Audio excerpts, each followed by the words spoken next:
Alors je m'appelle Denis Gué, je suis directeur délégué aux formations professionnelles et technologiques au lycée de la Mer et je suis spécialisé dans tout ce qui concerne la partie maritime. Alors au niveau de ma formation, j'ai fait un DESS en exploitation des ressources vivantes côtières et j'ai eu également une maîtrise d'océanographie et quelques diplômes parallèles, moniteur de plongée, etc. qui permettent d'avoir une vue sur le milieu un peu plus conséquente. Alors les formations qui sont dispensées au lycée de la Mer sont des formations initiales dans un premier temps. On a des bacs pro culture marine, bac pro production aquacole et on a également des formations pour adultes, le BPREAM, donc de brevet de responsable d'exploitation agricole et maritime, et une formation qui correspond à un stage à l'installation pour les adultes aussi, qui leur permettent en fait d'accéder au domaine public maritime et d'acheter une entreprise ostréicole. Alors pour compléter la formation nous réalisons au lycée de la Mer, on est également sur l'ensemble des permis nécessaires pour la conchyliculture.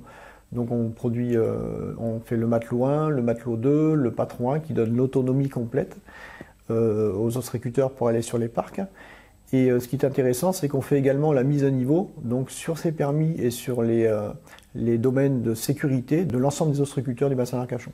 Il existe également, dans les formations initiales, on l'a fait également par apprentissage, tout à fait, en culture marine et en production aquacole depuis peu. Alors actuellement, le fait de passer en apprentissage vers l'initial et inversement peut se faire au cours de la formation, puisqu'on a la capacité, en fait, certains élèves choisissent en cours de route de s'orienter vers l'apprentissage pour des raisons personnelles, souvent. Et inversement, certains élèves qui sont par apprentissage préfèrent revenir en milieu scolaire pour des raisons personnelles. Alors le rôle du DDFPT est de contrôler en fait le niveau pédagogique des élèves, d'aller en entreprise pour voir si tout se passe correctement et d'organiser la formation, les plannings des formations en général, qui sont des plannings un peu spécifiques dans la mesure où ils doivent être liés aux marées également.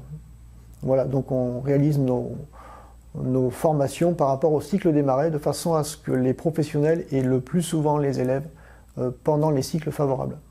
Les relations avec les professionnels sont, je dirais, excellentes. Dans une vie antérieure, mais pas très éloignée, j'ai été directeur de l'organisation des producteurs d'huîtres du bassin d'Arcachon. Donc je réalisais du commerce avec les ostréiculteurs.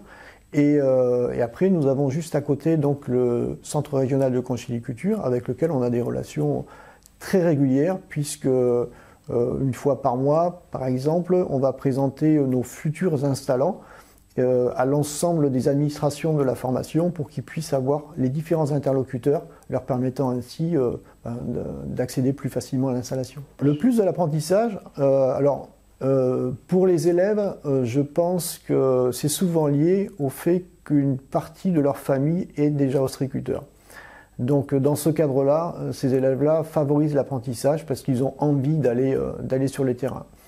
Ensuite, d'autres élèves qui ont des difficultés à rester en classe, et ça on en a toujours un peu, préfèrent justement cette voie de l'apprentissage parce que au niveau pédagogique, ils trouvent plus facile d'apprendre sur le terrain et de se servir de ce qu'ils apprennent sur le terrain pour travailler après les matières générales, que de faire le contraire.